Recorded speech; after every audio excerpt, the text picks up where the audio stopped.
Hello everybody. So today I will talk about calculus.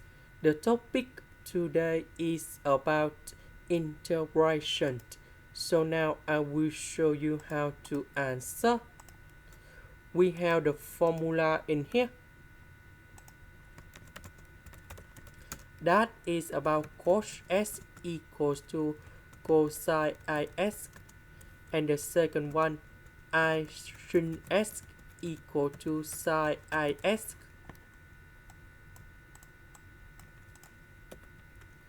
So this one we need to change by this one. I sinx we change by sin ix.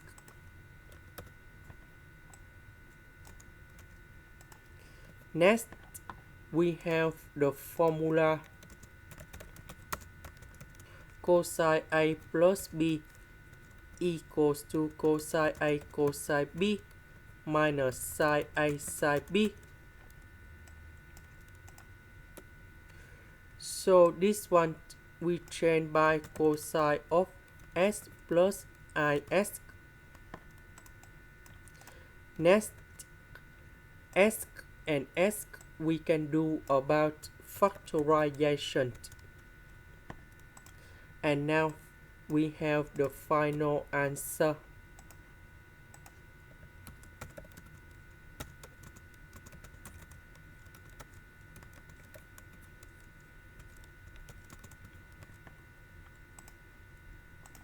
This is the end. Thank you for watching.